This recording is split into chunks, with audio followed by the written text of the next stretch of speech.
मैं Lalu Yadav official academy में आप सभी दोस्तों को स्वागत करता हूं।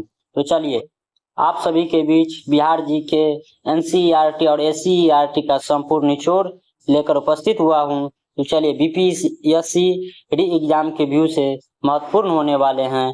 तो आप लोग जो है चैनल पे अगर नए हैं तो चैनल पे लाइक सब्सक्राइब जरूर करें, ताकि कोई भी वीडियो अपलोड करे तो उनका नोटिफिकेशन आप तक जरूर पहुंचे। तो चलिए इसी के साथ आज का पहला क्वेश्चन लेता हूं। तो क्वेश्चन है, 100 वर्षों में अलीगढ़ मुस्लिम विश्वविद्यालय की पहली महिला कुलपति कौन थे? नईमा खातून, नजमा अख्तर, नीलोफर खान, अमिता देव, राजकुमारी। बताइए इसका राइट आंसर आप लोग कमेंट में दीजिए। तो इसका राइट आंसर होगा ऑप्शन ए। ठीक, ऑप्शन ए नईमा खातून जो है मुस्लिम विश्वविद्यालय की पहली महिला कुलपति बने। ठीक, तो इस चीज को ध्यान में रखेंगे आप लोग। चलिए जानते हैं इसके बारे में कुछ विशेषता भी। डॉक्टर नईमा खातून हाल ही में 100 से अधिक वर्षों में अलीगढ़ मुस्लिम विश्वविद्यालय AMU की पहली महिला कुलपति बनकर इतिहास रच दिया। ठीक है, डॉक्टर खातून जिन्होंने AMU से मनोविज्ञान में PhD किया है। ठीक, तो इस चीज को ध्यान में रखेंगे। विश्वविद्यालय के साथ एक लंबा इतिहास रहा है। इन्होंने महिला कॉलेज में व्याख्यात पहले जो है प्रोफेसर और प्रिंसिपल रह चुके हैं। ठीक, इस पद पर यह कार्य कर चुकी थी। फिर बाद में जो है अलीगढ़ मुस्लिम विश्वविद्यालय का पहली महिला कुलपति बनी। ठीक, तो इस चीज को ध्यान में रखेंगे आप लोग, डॉक्टर नईमा खातून जी। तो चलिए इसी के साथ अगला क्वेश्चन लेते हैं। निम्नलिखित में से कौन सी सबसे अधिक हानिकारक भूकंप तरंगे है? बताइए। पी वेग, यस वेग, सरप्रेस वेग और डी उपरोक्त में से एक से अधिक या उपरोक्त में से कोई नहीं। बताइए इसका आंसर आप लोग कमेंट में दीजिए। सबसे हानिकारक भूकंप कौन है? तो इसका राइट आंसर होगा ऑप्शन सी। ऑप्शन सी जो है सरप्रेस वेग, इसे एल वेग के नाम से जाना जाता है। ठीक, तो पी वेग जो अनुधारित तरंग है और यस जो है यस वेग अनुप्रास तरंग है। तो सारे के सारे पॉइंट को आप लोग ध्यान में रखेंगे। चलिए इसका राइट आंसर होगा सरप्रेस वेग, इन्हें यल वेव के नाम से भी जाना जाता है। चलिए इसी के साथ अगला क्वेश्चन लेते हैं। भूकंप के संबंध में निम्नलिखित में से कौन सा कथन सत्य है? बताइए। ऑप्शन ए पी तरंग जिन्हें अनुप्रास तरंग है, और बी धरातल पर उद्गम केंद्र के ऊपर के स्थान को अधिकेंद्र कहते हैं, या सी जानवरों के व्यवहार का अध्ययन स्थानीय लोगों द्वारा अपनाई गई भूकंप की भविष्यवाणी के तरीके में से एक है। बताइए। या ऑप्शन डी उपरोक्त में से एक से अधिक या उपरोक्त में से कोई नहीं। बताइए इसका राइट आंसर क्या होगा? तो इसका राइट आंसर होगा ऑप्शन डी उपरोक्त में से एक से अधिक। चलिए जानते हैं। पी तरंग को अनुप्रास तरंग नहीं अनुधार्य तरंग कहा जाता है। ठीक, इसे क्या कहा जाता है? अनुधार्य तरंग। ये तो गलत हो गया, एक नंबर। और बी जो है धरातल पर उद्गम केंद्र के ऊपर के स्थान को अधिकेंद्र कहते हैं। सही बात है, ए नंबर सही है। और जानवर के व्यवहार का अध्ययन स्थानीय लोगों का अपनाई गई भूकंपों की भविष्यवाणी के तरीका में से एक है। सही बात है, जब जो भूकंप आने की संभावना होती है तो वहां के जानवरों जो कुछ अजीब तरीके से हरकत करने लगता है, तो वहां के स्थानीय लोगों को पता चलता है कि यहाँ पे कुछ दुर्घटना घटने वाली है। वहां के लोग जो है सतर्क हो जाते हैं। इसीलिए बी और सी दोनों सही है। इसका राइट आंसर होगा इनमें से सभी, ऑप्शन डी। ठीक, इस चीज को ध्यान में रखेंगे आप लोग। चलिए इसी के साथ अगला क्वेश्चन लेते हैं। निम्नलिखित में से किसे अप्रैल 2024 में राष्ट्रीय सुरक्षा गार्ड NSG का महानिर्देशक नियुक्त किया गया है? बताइए। VP Marwaha, option B Nalin Prabhat, option C S Subramanian, option D Rohit Singh, option E इनमें से कोई नहीं। तो इसका राइट आंसर होगा ऑप्शन बी, नलिन प्रभात। नलिन प्रभात जी को जो है राष्ट्रीय सुरक्षा गार्ड महानिदेशक नियुक्त किया गया है हाल ही में 2024। करंट अफेयर के हिसाब से बहुत इंपॉर्टेंट होने वाले हैं, तो करंट अफेयर में जो है पूछा जा सकता है क्वेश्चन। ठीक, तो इस चीज को ध्यान में रखेंगे आप लोग। नलिन प्रभात जी को जो राष्ट्रीय सुरक्षा गार्ड यानी एसजी का निर्देशक अभिनियुक्त किया गया है 2024 में। तो चलिए अगला क्वेश्चन लेते हैं। चलिए इनके बारे में कुछ जान लेते हैं। अनिल प्रभात को राष्ट्रीय सुरक्षा गार्ड एनएसजी के महानिदेशक के रूप में नियुक्त किया गया है। एनएसजी भारत के आतंकवादी विरोधी एजेंसी है। ठीक, इसे ब्लॉक काइट के नाम से भी जाना जाता है। तो ये जो है एनएसजी को आतंकवाद विरोधी एजेंसी माना गया है और इसका दूसरा नाम जो है ब्लॉक काइट के नाम से भी जाना जाता है। तो इस चीज को ध्यान में रखेंगे। चलिए अगला क्वेश्चन है,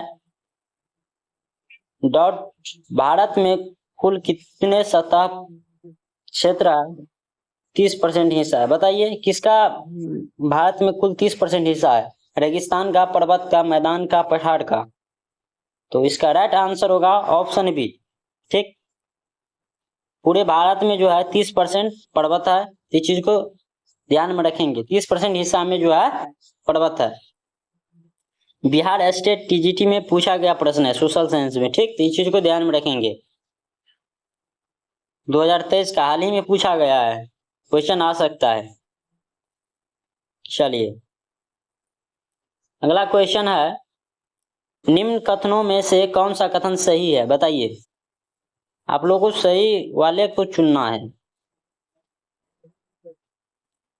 ऑप्शन ए, हड़प्पा का उत्खनन 1921 में किया गया था, या वर्तमान में हड़प्पा जो है पाकिस्तान में स्थित है, या हड़प्पा ब्यास नदी के किनारे स्थित था, या हड़प्पा का उत्खनन डॉक्टर बनर्जी थे, या छात्र वाला त्रामरत हड़प्पा से मिलता है। बताइए इसका राइट आंसर होगा, देखिए आप लोग पहले समझ लीजिए, हड़प्पा का उत्खनन जो है 1921 में किया गया था। राइट, सही बात है। हड़प्पा सभ्यता को जो उत्खनन कब किया गया था? 1921 ईस्वी में, और वर्तमान में जो है पाकिस्तान में है। तो ए और बी जो है दोनों सही है। ठीक, हड़प्पा जो है ब्यास नदी के किनारे स्थित है। बताइए, नहीं, हड़प्पा जो है ब्यास नदी के किनारे नहीं है, रावी नदी के किनारे स्थित है। इस चीज को आप लोग ध्यान में रखेंगे। ठीक, तो 3 नंबर गलत है, 1 और 2 सही है। बताइए 1 और 2 किस में है? Option A. ठीक, केवल आप लोग का राइट आंसर होगा ऑप्शन ए। ठीक, चलिए इसी के साथ जानते हैं कुछ इसका विशेषता भी। हड़प्पा का जो है खोज जो किया था दयाराम साहनी जी ने किया था 1921 में, जो रावी तट पे है। ठीक, तो इस चीज को ध्यान में रखेंगे आप लोग। कहाँ है? तो रावी नदी के तट पे जो स्थित है हड़प्पा, जो कि अभी वर्तमान में पाकिस्तान में स्थित है। और मोहनजोदड़ो का खोज जो किया था राखाल दास बनर्जी जी 1922 ईस्वी में, जो सिंधु नदी के किनारे स्थित है। तो सारे के सारे चार्ट दिया गया है, आप लोग जो है इनका स्क्रीनशॉट ले सकते हैं। चलिए एग्जाम के विषय बहुत इंपॉर्टेंट होने वाला है। ठीक, ये भी है प्रश्न बनेगा यहाँ से, आप लोग इनका स्क्रीनशॉट ले लीजिए। चलिए इसी के साथ अगला क्वेश्चन लेते हैं। हाल ही में रतन टाटा को उनके उत्कृष्ट परोपकारी योगदान के लिए कौन सा प्रतिष्ठित पुरस्कार दिया गया है? बताइए। Option A Bharat Ratna, option B Padma Bhushan, option C PV Narasimha Rao memorial award से, और ऑप्शन डी उपयुक्त में से एक से अधिक या उपयुक्त में से कोई नहीं। बताइए रतन टाटा जी को किस चीज से सम्मानित किया गया? बताइए कौन से पुरस्कार से? तो हाल ही में जो है रतन टाटा जी को PV Narasimha Rao memorial award से सम्मानित किया गया। इसका राइट आंसर होगा ऑप्शन सी। तो चलिए इसी के साथ अगला क्वेश्चन लेते हैं। बीपीएससी 1.0 में पूछा गया प्रश्न है। ठीक, बताइए महासागरीय परपट्टी के मुख्य खनिज घटक क्या है? सिलिकॉन, एल्युमिनियम, सिलिकॉन और निकेल, सिलिका और मैग्नीशियम, उपरोक्त में से कोई नहीं या उपरोक्त में से एक से अधिक। बताइए ऑप्शन इसका क्या होगा? तो इसका राइट आंसर होगा ऑप्शन सी, सिलिका और मैग्नीशियम। ठीक, इस चीज को आप लोग ध्यान में रखेंगे। चलिए अगला क्वेश्चन जानते हैं। भारत में विश्व विख्यात शैल चित्रकला कहाँ स्थल कहाँ स्थित है? बताइए। हम अहमगढ़, गुप्तेश्वर, भीमबट्टिका, कबड़ा पहाड़, इनमें से कोई नहीं। बताइए इसका राइट आंसर क्या होगा? तो इसका राइट आंसर होगा ऑप्शन सी, भीम बेटका। तो इस चीज को ध्यान में रखेंगे आप लोग। भारत में विश्व विख्यात शैल चित्रकला जो है भीम बेटका में स्थित है। चलिए इसी के साथ जानते हैं इसके बारे में। भीम बेटका की खोज जो है डॉक्टर विष्णु श्रीधर वाकनकर ने किया था। तो इस चीज को ध्यान में रखेंगे। और अगर पूछे कब किया गया था तो 1957 से 1958 ईस्वी में। तो इस चीज को ध्यान में रखेंगे आप लोग। और यह भारतीय राज्य के मध्य प्रदेश के रससेन जिले में स्थित है, जो 2003 में यूनेस्को ने भीमबेटका शैल सराय को एक विश्व धरोहर के रूप में उत्कीर्ण किया गया है। तो इस चीज को ध्यान में रखेंगे आप लोग। भीमबेटका को जो है विश्व धरोहर के रूप में कब रखा गया? तो 2003 में।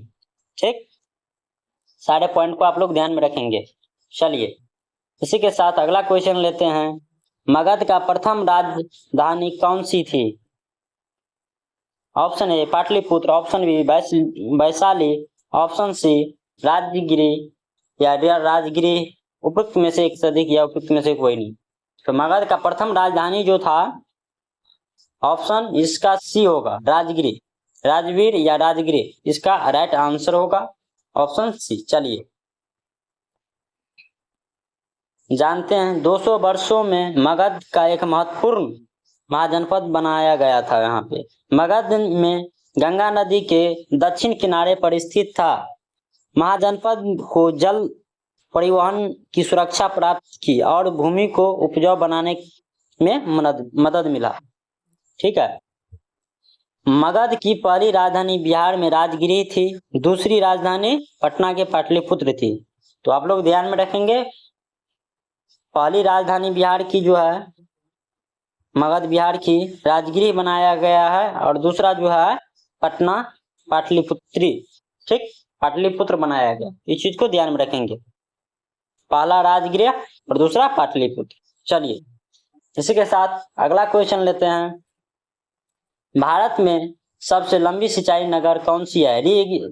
अभी जो लीक पेपर हुआ है इसमें पूछा गया पेपर है 3.0 में, कौन सी नदी है? बताइए सबसे लंबी सिंचाई नहर, यमुना नहर, पूर्वी कोसी नहर, इंदिरा गांधी नहर, उपयुक्त में से एक तक या उपयुक्त में से कोई नहीं। तो इसका राइट आंसर होगा ऑप्शन सी, इंदिरा गांधी नहर। तो भारत की सबसे लंबी सिंचाई नहर कौन है? तो गांधी नहर, इंदिरा गांधी नहर। तो इस चीज को ध्यान में रखेंगे आप लोग। चलिए जानते हैं इसके बारे में।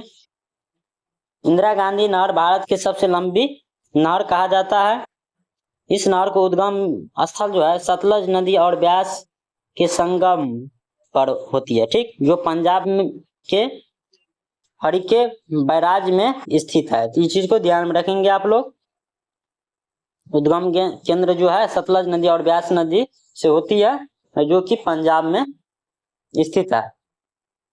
हरिके को 204 किलोमीटर लंबा इंदिरा गांधी फीडर ऑप्टेक, जिसकी लंबाई पंजाब और हरियाणा में 170 किलोमीटर और राजस्थान में शेष 34 किलोमीटर है। इस सारे राज्यों में जो है इसका विस्तार है। तो इस चीजों को आप लोग ध्यान में रखेंगे। और नहर के पहले राजस्थान नहर के रूप में इसे जाना जाता था। ठीक, इस चीज को ध्यान में रखेंगे आप लोग। पहले जो है राजस्थान नहर के रूप में इसे जाने जाते थे। इंदिरा गांधी नहर के विचार की कल्पना एक हाइड्रोलिक इंजीनियर कंवर सेन ने की थी। इस चीज को ध्यान में रखेंगे। इसका नाम किसने किया था कल्पना इस नहर के बारे में, इंदिरा गांधी नहर के बारे में, तो हाइड्रोलिक इंजीनियर कंवर सेन। इस चीज को ध्यान में रखेंगे आप लोग। चलिए, सारे पॉइंट एग्जाम के बीच में महत्वपूर्ण होने वाले हैं। अभी तक चैनल को लाइक सब्सक्राइब आप लोग नहीं किए तो चैनल को लाइक सब्सक्राइब करें, ताकि इसी प्रकार का वीडियो आप तक उनका नोटिफिकेशन आते रहे। चलिए अगला क्वेश्चन है, वाल्मीकि अभ्यारण्य कहाँ स्थित है? बताइए। उत्तर प्रदेश, बिहार, मध्य प्रदेश और राजस्थान। एकमात्र अभ्यारण्य है वाल्मीकि जो बिहार के पश्चिम चंपारण जिले में स्थित है। तो इसका राइट आंसर होगा ऑप्शन बी, बिहार। ठीक, इस चीज को ध्यान में रखेंगे। वाल्मीकि अभ्यारण्य कहाँ है? तो बिहार में। कौन से जिले में? तो पश्चिम चंपारण में। चलिए जानते हैं। बंगाल टाइगर के नाम से भी जाना जाता है वाल्मीकि टाइगर रिजर्व। वाल्मीकि अभ्यारण्य भारत के बिहार राज्य में स्थित है। यहाँ बिहार के पश्चिम चंपारण जिले में वाल्मीकि नगर एक शहर है, उसके पास स्थित वन्यजीव अभ्यारण्य है।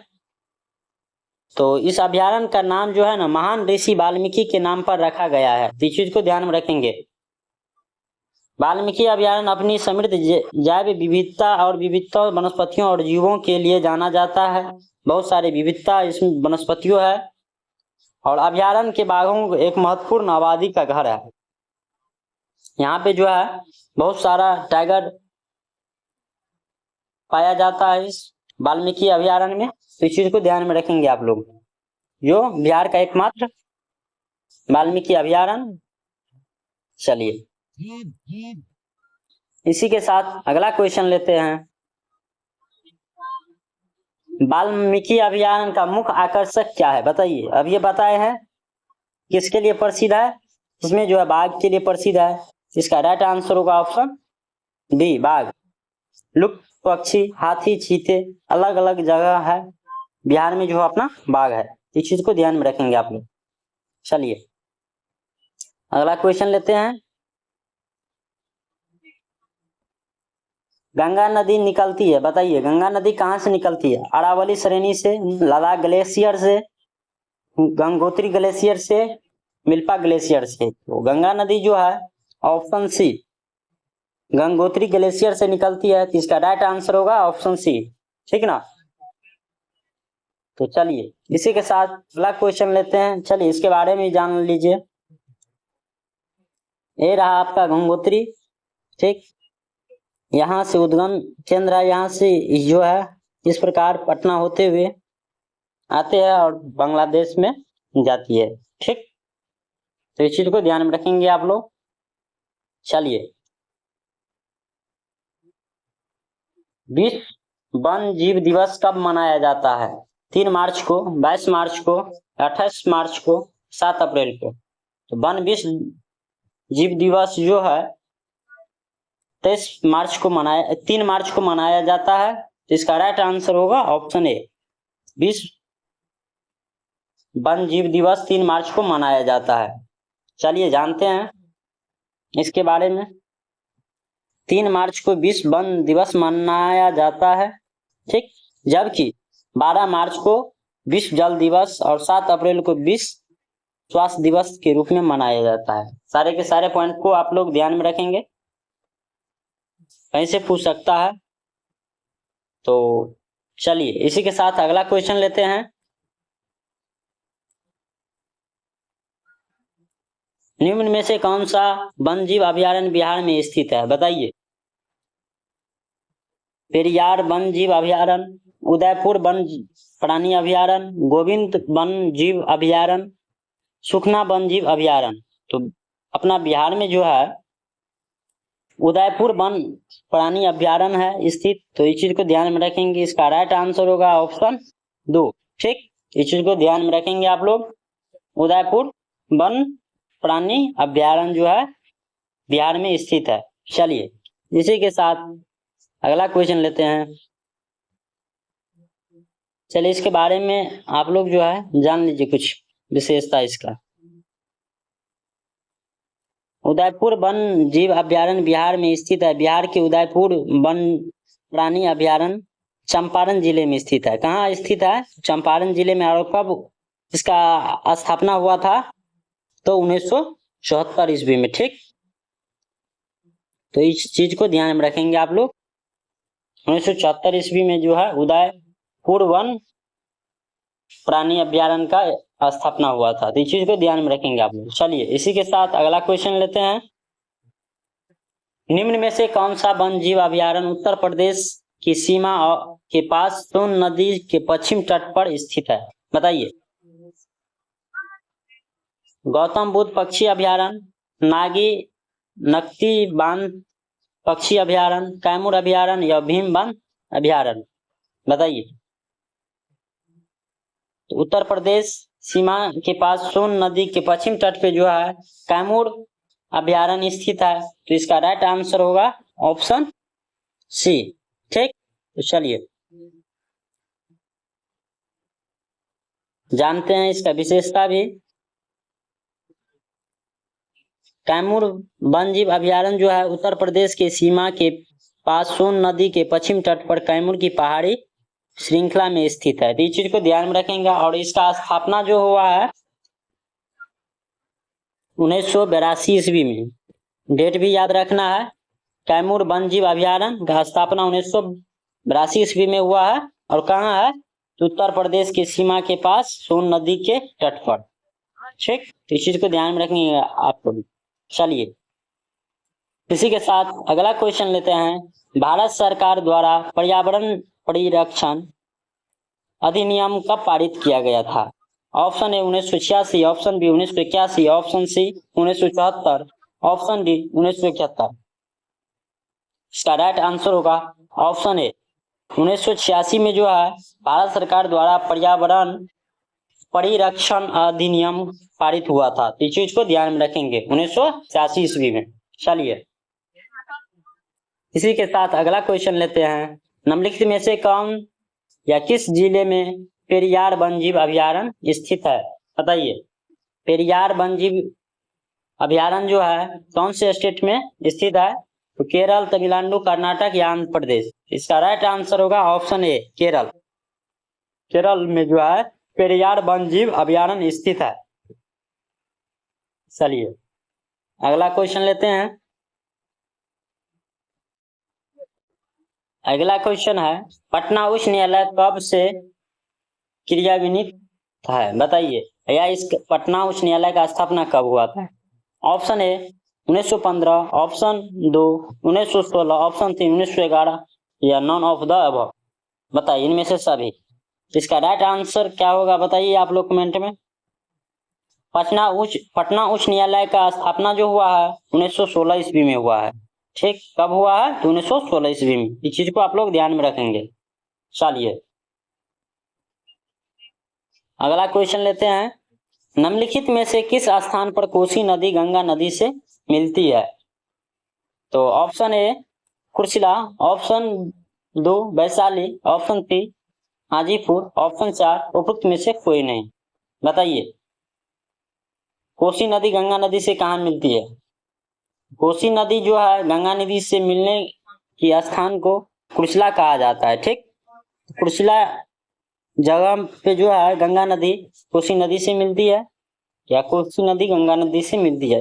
उस जगह का नाम जो है कुर्सिला है। तो इस चीज को आप लोग ध्यान में रखेंगे।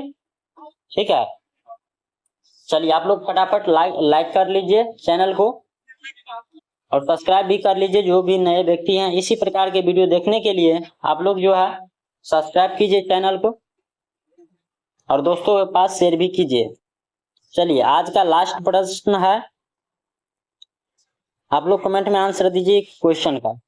चलिए अनुपम झील बिहार के निम्नलिखित में से किस जिले में स्थित है? बताइए।